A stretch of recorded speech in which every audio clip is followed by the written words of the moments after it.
Hi, good morning, good afternoon.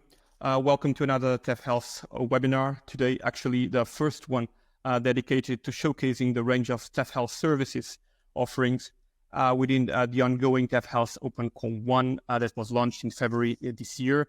I'm Ricardo Pires from TEF-Health InnoStars, TEF-Health's partner. We are happy to be hosting this webinar with the support of TEF-Health's Innovators Community team. In our agenda today, we will start with two overviews. First, Petra Ritter, coordinator of TEF-Health, will bring us an overview, an overview of what TEF-Health testing and experimentation facility of health and robotics actually is, followed by Cristiana Costa, executive coordinator of the Portuguese node of TEF-Health, that will go into some more details on the ongoing Open Call 1, namely the application process for SMEs. And then we'll move on to the presentation of the service offerings themselves. We will have one first part on the regulatory services, support services by Instituto Pedro Nunes, a second part on the business support services by Health Cluster Portugal, and a third and fourth part on the physical and virtual testing and validation services, both from University Hospital of São João in Oporto, Portugal, and also from University Hospital of Coimbra, so Coimbra, Portugal also. Please note that this webinar is being recorded. Additionally, you have access here on your left side, on your right side, to a Q&A tool to submit your questions during the session. So our TEF-Health team and also the partners will be answering live to your questions. For any questions that remain unanswered, we will follow up via email. So thank you very much for joining, and I'll now hand over to Petra Ritter, coordinator of TEF-Health. Yeah, thank you very much, Ricardo. Also a warm welcome from my side. My name is Petra Ritter. I'm a professor for brain simulation at the Charité Berlin Institute of Health, and I'm the coordinator of the TEF-Health Consortium. And today it's my great pleasure to introduce the testing and experimentation facility for health, AI, and robotics to you. The testing experimentation facilities in Europe have two overarching objectives. First, bringing excellence AI from the lab to the market, and second, facilitating trustworthy AI uptake in Europe. We have four sectorial TEFs in Europe in the sectors healthcare, agriculture, manufacturing, and smart cities and communities. And today we are presenting to you the TEF Healthcare. Next slide, please. Thank you. The goal of TEF Healthcare is to close the gap in the innovation chain and to enable validation and certification of medical innovations that are based on AI and robotics. And TEF-Health brings together the service providers on the one hand and the SMEs and startups, our customers, on the other hand. We will offer to SMEs access to more than 50 leading hospitals, medical universities, and certification bodies. We also will provide the opportunity for testing AI solutions in large-scale, real or realistic environments. And 30 million euros of funding are being translated in cost reductions for those services that are being offered to SMEs and startups. And we also provide support and market access for intelligent technologies. Next slide, please. Here you see the TEF-Health facts and figures. Our aims are first to validate AI solutions and second to facilitate market access. Our consortium consists of 52 partners from 9 countries: Germany, France, Sweden, Slovakia, Portugal, Belgium, Finland, the Czech Republic, and Italy. And we comprise labs at hospitals and universities, for example, medical imaging, digital medical device labs, but also notified bodies and authorities for certification and EU-wide connectors such as EIT Health and eBrain's research infrastructure. We receive, as a consortium, a total funding of 60 million euros, so 30 million euros coming from the European Commission, from the Digital Euro program, and 30 million euros coming from the national member state governments, largely. So in total, we have 60 million euros. 30 million euros are being translated into cost reductions for the services that are being offered to SMEs. The other 30 million are being used for the development of those services. The project initially will last 5 years. It started in 2023 and will end at the end of 2027. And after these initial 5 years, we will become sustainable. So we will be a persistent organization in Europe. And presently, our status is we are in operation. We had our big Open for Business event just in March this year. Next slide, please. As mentioned already, we comprise presently 9 countries. And in each country, we receive funding from the European Commission, but also from the national governments, as can be seen here. And the overall coordination sits with the Charité and the Berlin Institute of Health in Berlin, Germany. Next slide, please. Here you see an overview of the logos of the 52 partners. And you can already see there are large certifying authorities. For example, in Germany, the TÜV association, the RUF association for the certifying TÜV entities, but also metrology entities such as PTB in Germany or LNE in France. And of course, we have all the different entities in the different countries. For example, you see here in the middle the logos of the participating Portuguese partners. Next slide, please.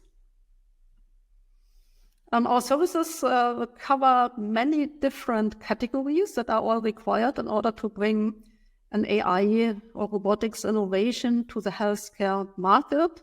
They comprise foremost access to physical and virtual testing centers, also access to consulting services and clinical trial services, but also the development of new agile certification procedures and new standards and metrics for the assessment of the quality and trustworthiness of those new technologies.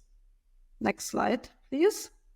With this, I hand it over now to Christiana Costa, who will give you an overview about our first open call that is in focus today. Thank you.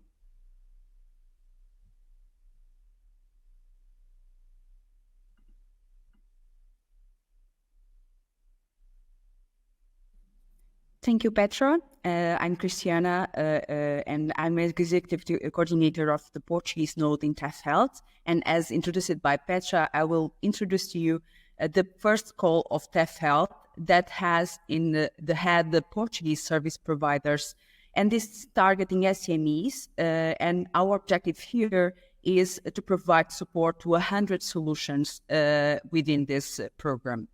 So the program itself and the project itself, this open call instance to provide services, and those services will be presented in this presentation later today. And the service will be provided by IPN, Health Cluster Portugal, and 2 of our hospitals, the hospital in Coimbra and the São João Hospital in Oporto. Next slide, please. So the services intend to support you and your solution into the increase of maturity level. So we have physical and virtual testing and validation services, we have regulatory support services, and we have business support services. The objective here is, within your experience in TEF-Health, that you have increased your maturity level at least in 1 degree. Next slide, please. Where to find this information? So tefhealth.eu/call/call1 is the web page where you can find all the details of the call. You will find there the document of the call. You will find the catalog of services that will be available within this call. You will find the application form and also guidance on the application application platform. Here is the master information for you to get access to the service catalog. Next slide, please. What is the process for you to get access to the service catalog? So you will need to register in the Smart Simple platform. That is our platform for the application. You will need to submit your application to TEF-Health Call 1. You will go for the eligibility assessment. You will go for the evaluation phase. And then, if approved, you will finally get access to our services catalog. What it means to be in the eligibility assessment and to have approval on this stage. Next slide, please. Those are the criteria that will be checked within this call phase.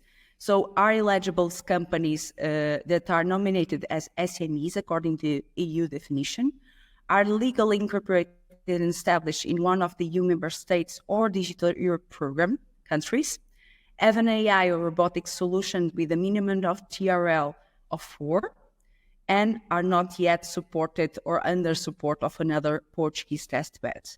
They can actually also gain access to the state aid support if they do not receive over 200 in state aid support in the previous 3 fiscal years and are legally incorporated and established in one of the EU member states. So the 4 bullet points, the first ones are the eligibility criteria. The last ones are to gain access to the state aid support. Next slide, please. When you go for the eligibility check, you will have the second phase of evaluation of your proposal, and the evaluation will follow 3 major criteria: the solution, innovation, and alignment with the unmet clinical need, the fit for TEF-Health. So we have a service catalog. Our objective is to support you into increased maturity level. So we will analyze within your needs and what we can offer if there is a match, and if we can help you to increase the maturity level within 6 months. And finally, if you have the financial capacity to pay for those services if you are not granted with state aid support at 100%. After this phase of eligibility and evaluation, if you get over the threshold of 5.0, in 7, you will get access to the service catalog that will be presented by my colleagues in the next slides. Next slide, please. And this will be managed in the following way. You will get a matchmaking meeting with service providers to align the need and service to be provided. You will get service quotation that may have state aid as discount. You will sign an agreement with the service provider and TEF-Health, and you will get the support in the pilot format. At the end of this process, you will have the solution increase in terms of maturity level. Thank you so much. Next slide, please. I'll hand over to Viviane.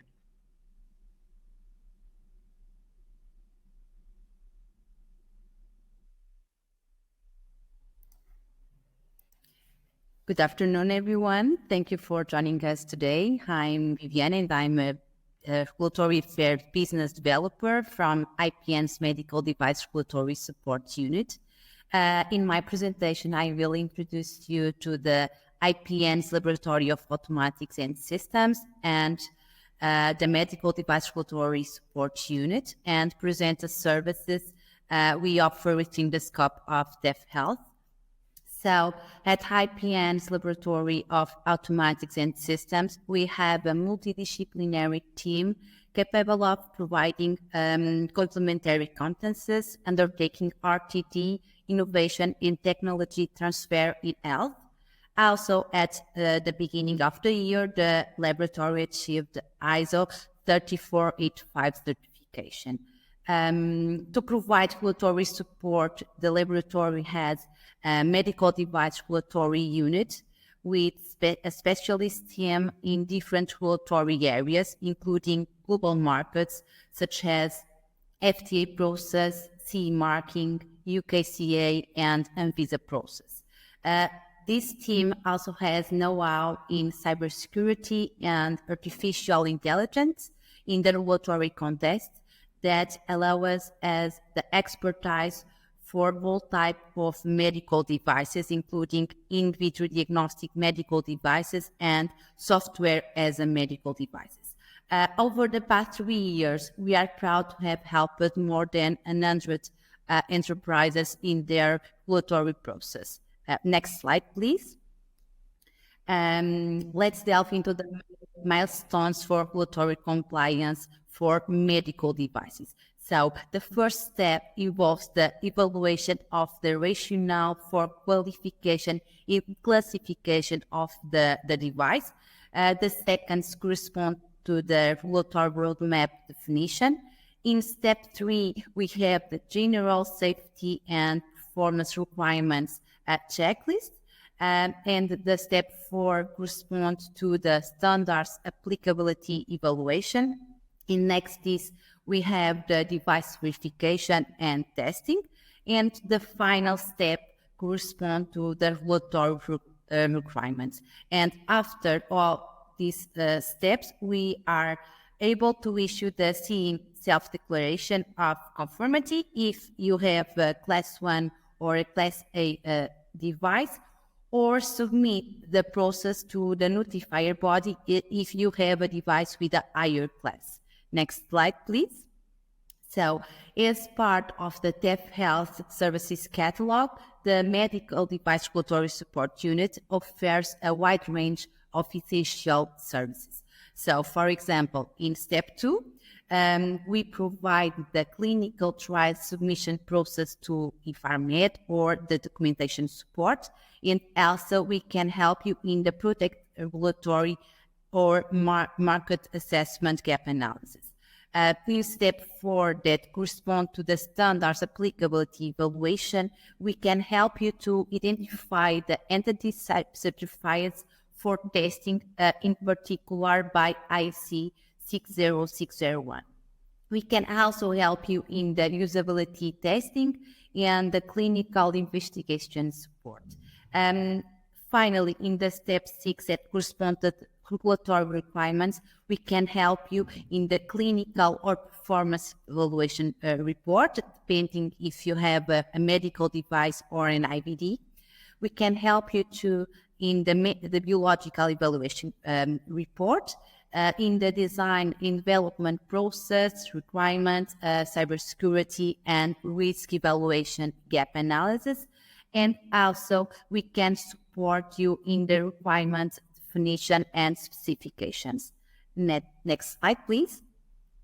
The TEF-Health Services Catalog also includes the full process that includes all the steps that I mentioned before. So, for different markets, for example, we can help you in the FDA process for the USA, the CE market for the European Union, the UKCA for the United Kingdom, or the Anvisa process for the Brazil. And in these services, our team can support you in the elaboration or review of the technical documentation and the implementation of the quality management system and other mandatory reports. In the context of the physical testing services, we offer usability tests, ensuring the user interface evaluation during the medical device development in compliance with the IEC 62366 standards. Next slide, please.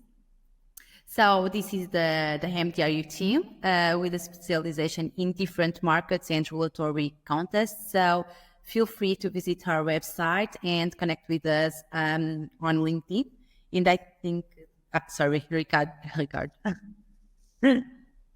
That's fine. Thank you very much, Viviana. I'll now hand over to the next part. So the business support services presented by Priscila Maranhão from Health Cluster Portugal.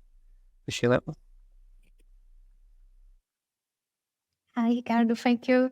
So I have a short presentation today. I will present a little bit about what is Health Cluster Portugal and about our services in the TEF-Health. So Health Cluster Portugal, or HCP, is a no-profit private association. We have more than 200 members, which are universities, R&D institutions, private and public hospitals and companies and patients association. Next, please. So Health Cluster Portugal have 4 strategic agendas, which are innovation, industrialization, digitalization, and data. In the first one, we want to promote collaboration in R&D translation. In the second, we want to attract the foreign direct investments and support industrial cooperation. In the digitalization agenda, you want to accelerate the expansion of the digital ecosystem. And finally, in the data agenda, you want to implement a value-based healthcare and facilitate access to the data. Next, please. So, HCP is responsible for providing the business support services. We are offering 6 services in the TEF-Health. So, the first service is on-demand course. So, in this service, we want to help you to organize and develop training activities on relevant topics to the TEF-Health project. In the next, we have the support services. So in the service, you want to help you to find the better partner or the better service provider for your solution and for your company. The innovation management services, so you want to support you for innovation management. So you want to help you to predict the trendings and give to you some info source. Next, please. In the networking service, you want to help you to organize matchmaking events and networking initiatives. I think this service is very important to enlarge and improve your contacts. So you have more one service, business model development. So in this service, you want to help you to plan a business model. And finally, you have support to user needs assessment. So in this service, we will help you to identify strategies for user needs assessment. For example, hurrying a little bit the hospital needs, and you have this information. I have to remind you that all these services will be offered to solution with TRL minimum of 5. Next, please. So I hand over to Maria João Campos. Thank you.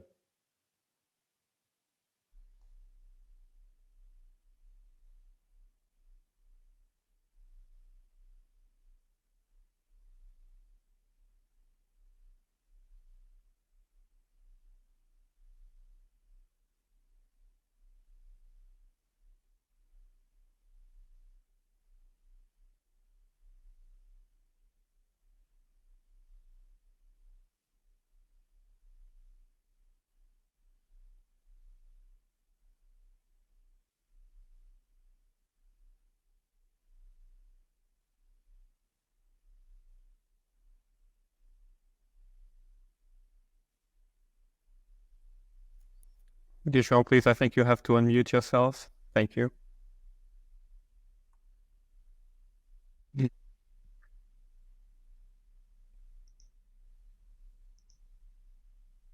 Okay, thank you.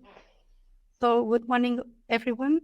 I'm Maria João Campos. I'm from Hospital São João. My responsibility here is to coordinate the participation of the project, of participation of the São João Hospital participation on TEF-Health project. I'm bringing you a briefly presentation of the hospital. Can you change slides, please? Hospital São João is in Porto, and we are a university hospital. We are an hospital that referral patients from all over the north of Portugal. It's about 3.5 million people. That is a reference for São João Hospital.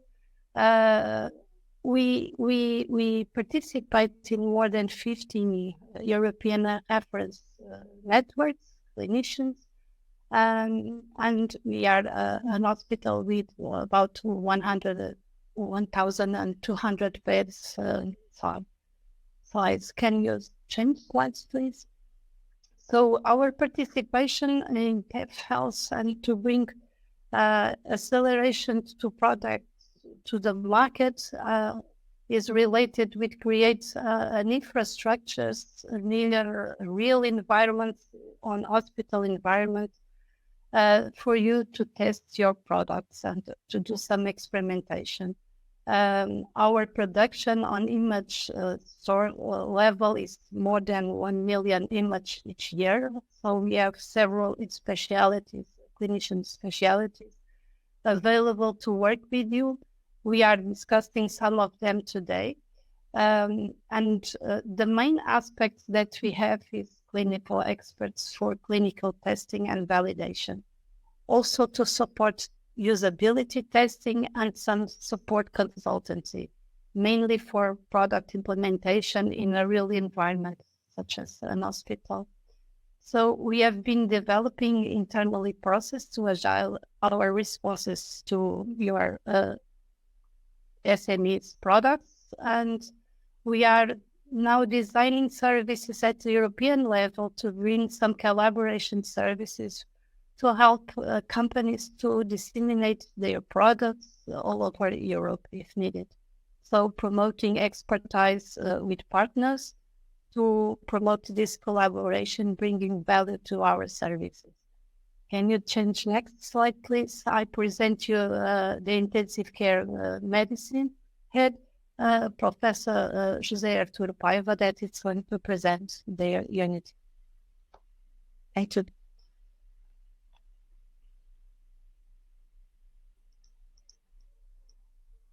So good afternoon to everyone. A pleasure to be here. I'm a professor of medicine and the head of intensive care department in Hospital Saint João. Next slide, please. We have actually a big department of intensive care with 6 active beds and 8 more beds that may be activated with a trigger time of about 1 to 2 hours. And all beds are equipped for maximal level of care, so level 3, and we are able to do all organ support, including extracorporeal life support, namely VA and VV ECMO. We admit patients for level 2 and level 3 of care, and we are organized on the basis of 5 different ICUs, each of them with a specific differentiation and tertiarization, namely in neurocritical care, trauma, ECMO, cardiocritical and sepsis, the immunosuppressed patient with critically ill disease, and difficult ventilatory weaning. So these are our main differentiating areas, and we treat around 2,600 patients per year, including more than 100 ECMO patients per year. And as you can see, around 1/3 of the patients are sepsis ARDS, a bit more than 25% neurocritical, a bit less than 25% trauma, and around 10-12% cardiocritical. Next slide, please. But much more than just acting on 5 highly differentiated ICUs, we believe in a continuum of care. So we run and manage an organized system of critically ill patients that comes from pre-ICU and even pre-hospital to post-ICU and even post-hospital. So we do a lot of outreach activities, namely outside the walls of the ICUs. We have permanently an intensivist in the emergency room, a senior and a junior. We admit patients directly from the emergency surgical theater. We also run and operate the medical emergency team inside the hospital and the Faculty of Medicine. And we are linked through telemetrics with a part of the surgical wards. Our ECMO team is able to rescue patients from different hospitals all over Portugal. And we are also able to do rendezvous with pre-hospital care for cardiac arrest. If you take after the ICU, we believe in progressive handover. So after discharge from the ICU to the ward, We do follow-up, intra-hospital follow-up with a nurse and a doctor for selected patients. And after hospital discharge, we have a nurse phone call consultation at 1 month after hospital discharge, and we have an outpatients clinic around 3 months after discharge. On top of this, we are also telemetrically linked with a group of chronically home ventilated patients, either invasively or non-invasively ventilated patients, and we are able to communicate with them and fiddle with the ventilators and other supports they have at home. Next slide, please. So regarding the opportunities for AI, IT, and robotics and organ support technology, we believe they are innumerable. On the side of IT, we perform epidemiological surveillance. We are very much linked to telemetrics, as I told you, home and ward monitoring, but much more than monitoring, also communication between our clinical team, the patients and their family. Remote consult as a reference center for the topics that I've told you about with other centers and hospitals. Risk stratification tools that help us to do in the emergency room the best flow decision and decide how to adapt the level of care to the need of the patient. Risk stratification and subphenotyping of big critical care syndromes like sepsis or ARDS, and globally therapy decision aids. And on the side of the physiological monitoring and organ support technology, all gears for a respiratory support, cardiac support, either ventilatory or non-ventilatory, extracorporeal supports, more compatible biomembranes, and also in terms of point of care diagnostics and the research of new drugs. Thank you very much.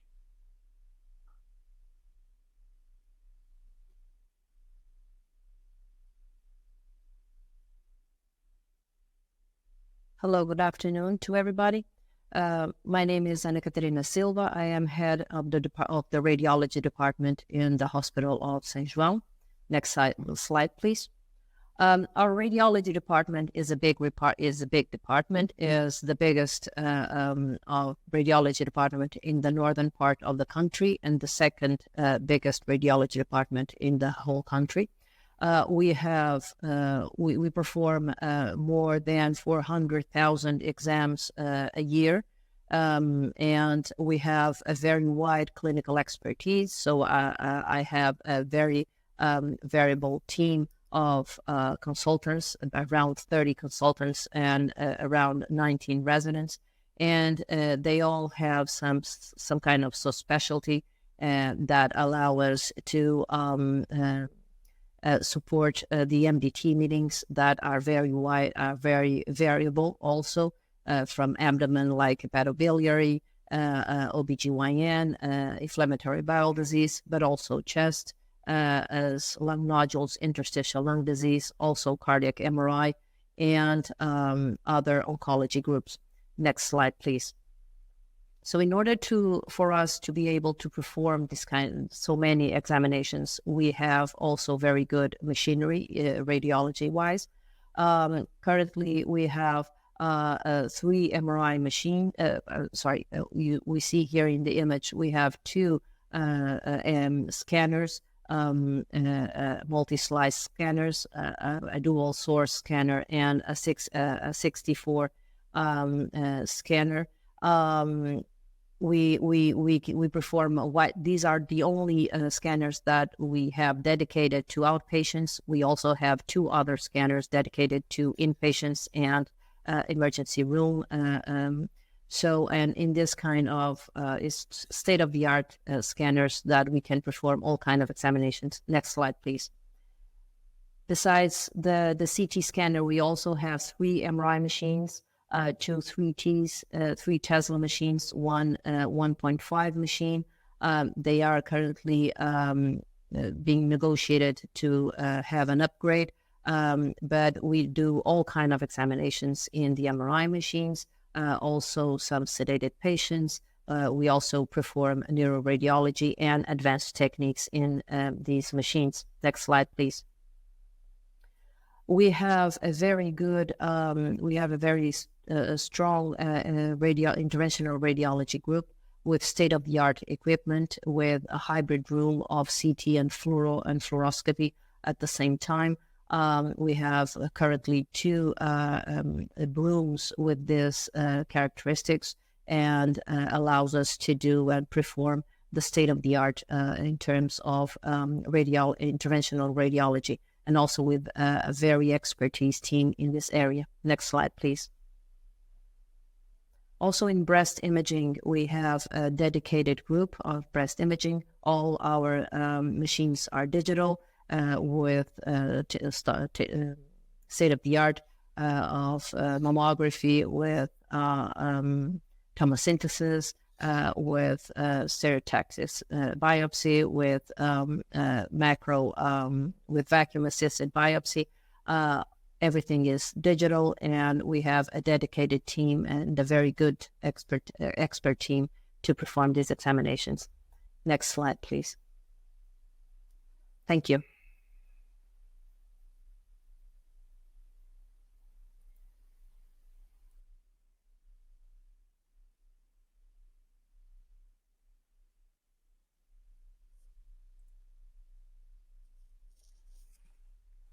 Let's first move on and what is. Can you hear me? Okay. So I'm Rita Barros. I am a part of a member of the digital pathology unit, which operates within the pathology department of Hospital São João. So next slide, please. First of all, we brought you kind of an overview of the incidence of the different cancers. First on the top left in the world, then Europe, bottom left, Portugal, and within our hospital. So as you can see, we receive in the department tumors from a diverse range of models, but with a very special incidence of breast cancer that we receive and diagnose in our department. So here we are talking about 1,500 cases per year, and for lung about 750. So this is important because these are the 2 models that we are using now as the first test for the digital pathology. If I could ask for the next slide, please. So in terms of what we do at this stage, we have an installed unit of digital pathology where we harbor 2 equipments, 2 whole slide image scanners. One is the one depicted here, which is a medium-high capacity scanner that already has IVD approval for Europe. And we also have a medium capacity scanner that has a coupled fluorescence module, which allows us to keep all the immunofluorescence that is done in the department. So at this stage, we are routinely scanning all breast cancer cases that are presented in the weekly multidisciplinary meetings. So this has been a step forward because radiology already was able to take to this all the images to be discussed among the doctors, and now also the pathology department is bringing their cases. We have now implemented a pilot to do the same for the lung cancer cases. There are about half of the breast cancer cases that we receive. So on top of this, we also have all these images integrated.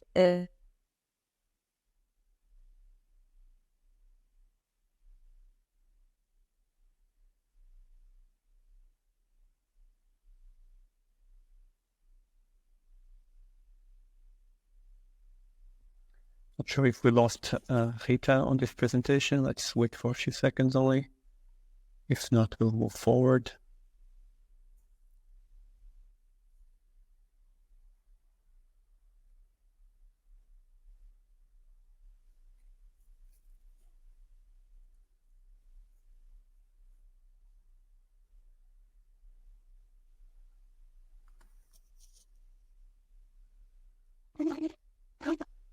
Okay, I think for the sake of time, we are going to move forward. I'm not sure if we're going to recover Dr. Rita. I'll move to the next hospital. This is University Hospital of Coimbra. And I'll have Patricia Coseiro on stage to present the physical and virtual testing validation services with the clinicians of the hospital also here. Thank you, Patricia.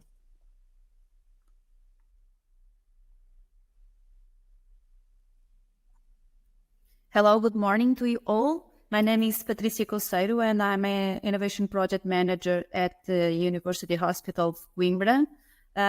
Here I'm going to take a brief description of the point of our hospital here in this project. Next slide. Correct. The Coimbra Healthcare Integrated Delivery System in Portugal will cover more than 11,000 of employees, and it's a model of healthcare of excellence, exemplifying the benefits of integrated care and innovation. Our region covers 4 districts that includes 21 municipalities. We have 3 main hospitals, 1 pediatric hospital, 1 psychiatric hospital, 2 maternities, 1 rehabilitation center, and 26 primary care centers. This expansive system combines public health, primary and specialized care, rehabilitation, and palliative care, offering a seamless of patient journey for prevention to long-term management. It is a unified approach that ensures comprehensive coordinating healthcare, enhancing patient outcomes and operational efficiency. Next slide, please. The key to Coimbra's success is the commitment to innovation fostered by a culture of continuous learning and cross-disciplinary collaboration. This systems, this robust connection with academic and research institutions that drives its innovation agenda, keeping the forefront of medical and technology advancements. This integrating environment is ideal for development and implementing innovative healthcare solutions, from advancing diagnostics to novel patient care models.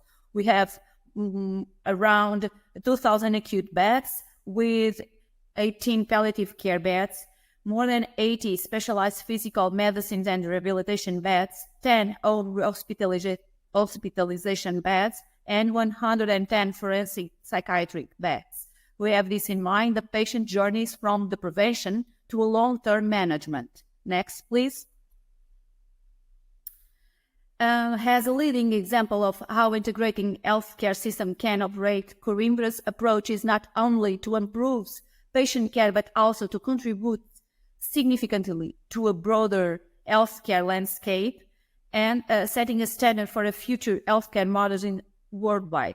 We have here in our hospital these facilities to promote this straight collaboration with the industry. And in this project, in this TEF-Health project, we can have this more than this medical and surgical specialties on board, such as for example, in this webinar we have here the cardiology and the ophthalmology department that I will introduce next.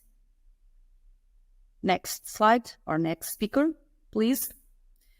Now I have the pleasure to invite our Professor Maria João Quadrado from the Ophthalmology Department to introduce the department and the service. Maria João. Okay, can you hear me? Hi, good afternoon, everyone. My name is Maria João, as Patricia Coseiro said, and I'm a professor in the Faculty of Medicine of Coimbra. My main research in cornea and occlusal space. Of course, I am a corneal surgeon. I'm the head of Corneal Bank, eye bank in Coimbra, and our department is. The next slide, please. Our department is a referral hospital for the center of Portugal. In the last year, we performed 83,273 images, ophthalmologic images a year. We are also a referral center for our ex-colonies, the developed countries, Cape Verde, Guinea, Mozambique. We receive a lot of patients from that countries. We offer consulting services for several ocular areas. In our department, it works 137 professionals, 43 consultants, and 12 residents, and also, of course, the nurses and the technicians and the operational assistants. Next slide, please. We also work also in a multidisciplinary teams with a lot of subspecialties in the hospital. Last year we had 146,996 appointments in our department, spread across several subspecialties. That I like the corneal transplantation, glaucoma, diabetic retinopathy, and also onco-ophthalmology. Next slide. We performed 13,986 surgeries, some of them state-of-art, which are referred to eye banking, collection and corneal transplantation, oncology, oculoplastics, and vitreoretina. Next, please. Next slide. We are partnerships in several institutions around the world, as you can see here, Basque and Palmer in Miami, Massachusetts Pioneers, Wills Eye, Mahil in Canada also. Next slide, please. So last year we had 54 projects and clinical trials, 68 papers. We are members of several European and global scientific societies, and we are a reference center for treatment of ocular cancer in Portugal, and part of several European networks, such as rare ocular disease, retinoblastoma, and also adult eye tumors. Next slide. So every day we obtain 1,000 of images like this with a lot of computerized data related to the cornea. For example, as you can see here. Next slide. And here, anterior cornea and in the cell count. Next slide, please. Computerized measurement to calculate and choose the different types of intraocular lens to implant in cataract surgery. Next, please. Computerized assessment to glaucoma progression. Next, please. Computerized assessment to different retinal disease. Some of them very rare because we are, as I said, the reference center of rare disease, ocular rare disease in Portugal. Next, please. And another example. Next. So, I believe that the most important areas that we can provide a huge amount of information are the cornea and ocular transplantation, the retina, the genetics, and oncology. We can offer solutions to solve technical problems in ophthalmology, including device and softwares, clinical signal and image processing algorithms. We have a large amount of imaging data, software systems and image processing. Of course, I'm sorry.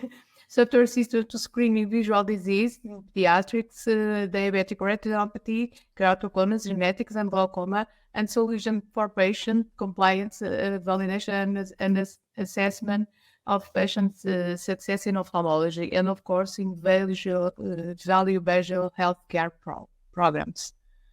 So thank you.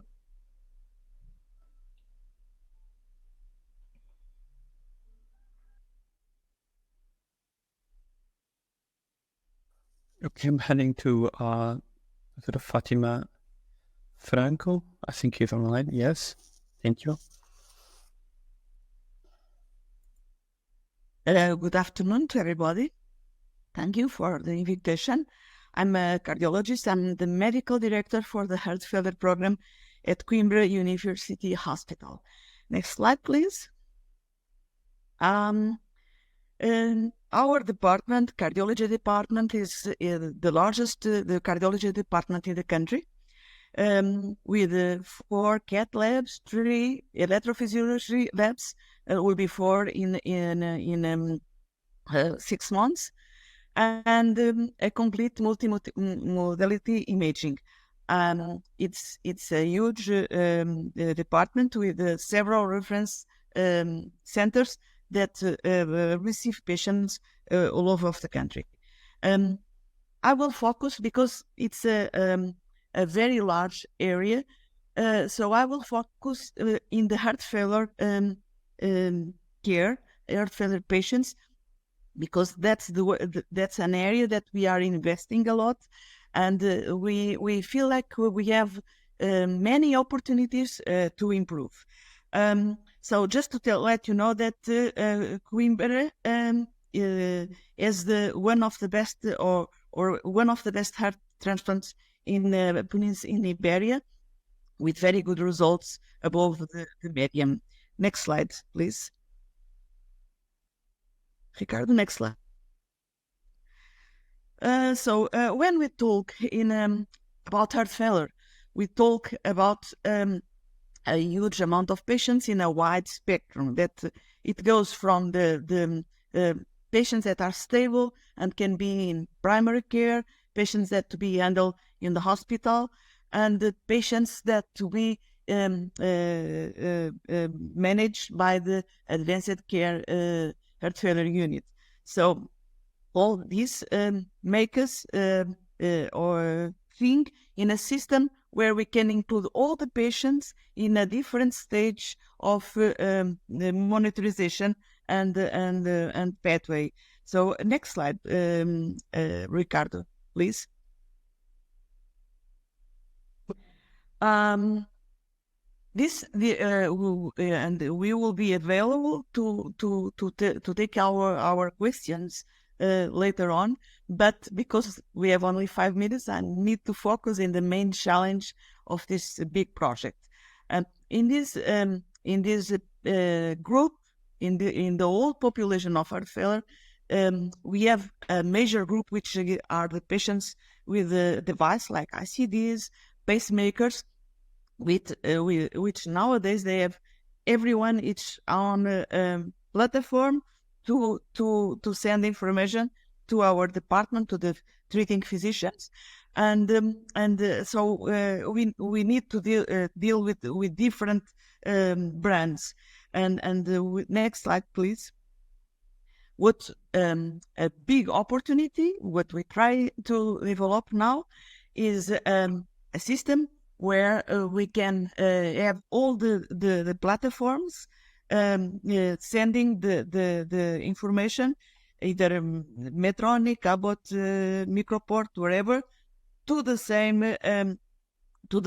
board, to the same dashboard, and the heart failure team will manage all the and care the patient according the information that they are provided with. So we are trying to put all the pool of the patients with heart failure together and try to have a digital control for them, like a digital pathway and personalized pathway for each patient.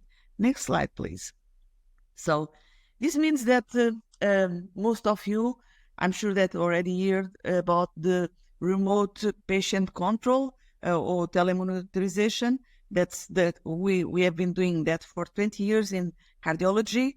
We have the patients with cardiac device, that this modality that I've been talking, what we want to do is to combine remote control, the classic one, with the cardiac device, information coming from the cardiac devices, and put all together to assist the physicians in the management of the patients. Next slide, please. Ricardo, next slide. Much more of making a picture of our department, which I believe it's easy to find in the networks.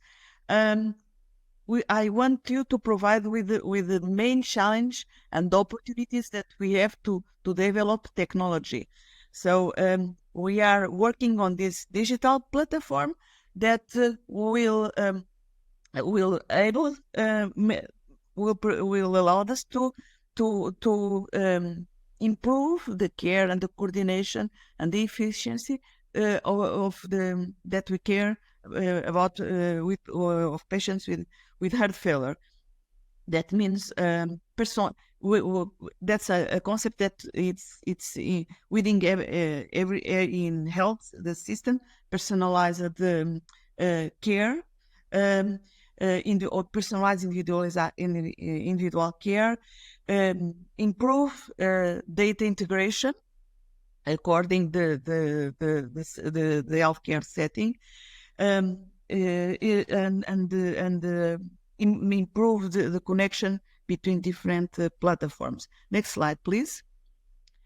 That means to talk about concepts that all of you, I think, are familiar with, like predictive analysis to help physicians to make decisions and to predict complications, improve diagnostic access.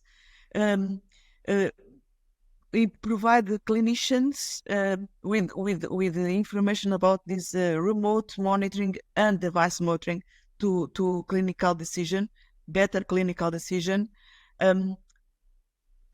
promote or enable continuity of care across settings. This means there is a continuity of care between primary care and the hospital, and that means that what we call the 360 degrees perspective of the patient. We see all the patient from several plans, and the telemonitoring, of course, and the empowering of the patients will have here a major role.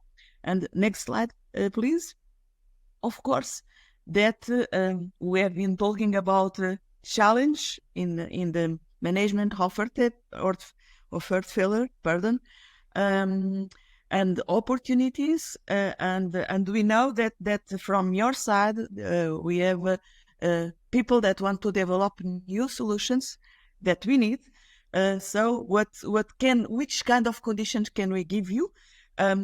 You can work with us, of course. That has to follow some regulation, but you can access patients and clinicians heart failure pathway.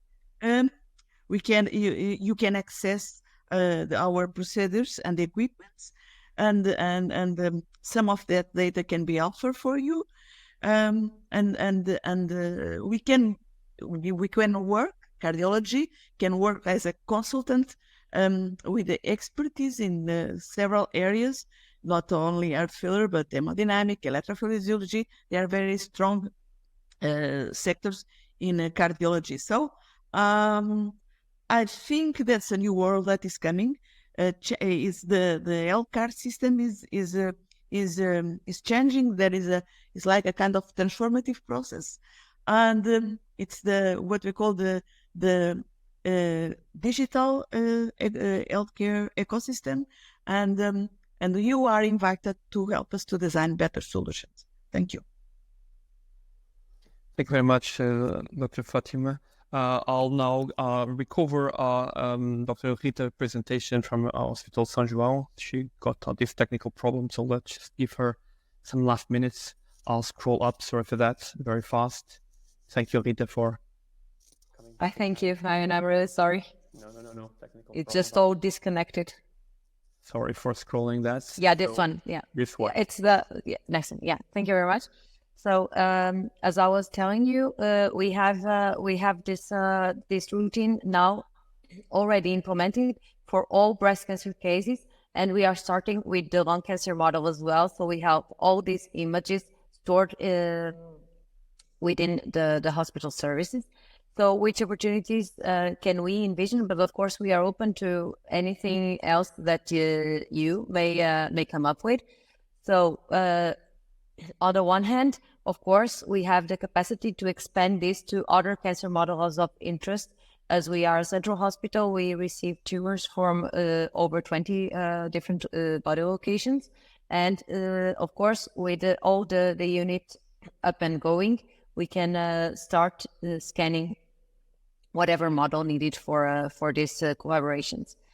And on top of this, and perhaps even more interesting, we have the ability to test or to integrate a range of artificial intelligence-based algorithms, both for image analysis, so to do cell counts, lesion detection, and whatever, but also to implement and test diagnostic support algorithms. And this would be of utmost interest for both the pathologists and, of course, the companies.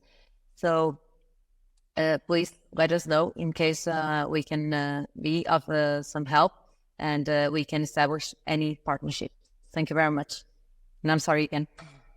Thank you very much, Rita. It was a really very important information to complement, so thank you for that. I'm going to be new to you and scroll down back to the presentation. And sorry for the last one, not very nice way to terminate the meeting. Let's give you the last information on this webinar. We have to close it. Thank you very much for all your participation. So hopefully this was a very helpful webinar for all the participants, especially the SMEs, of course, to better understand how to engage with TEF-Health. It is important really to emphasize that indeed the main purpose of TEF-Health is to design and to offer the most appropriate services to SMEs based on their needs and on the expertise of our TEF-Health partners, just like the ones you saw here presenting today, and whom we would like again to thank. So finally, just to inform you, we will soon make this webinar available for you to watch, rewatch here. If you have any further questions regarding the call application process, just drop us an email. So use here this tefhealth@eathealth.eu email. If you have any other questions regarding the TEF-Health project itself, you can also email us using the email info@tefhealth.eu. And that's it from our side. Thank you very much for your participation. Thank you all the speakers again, and have a nice day.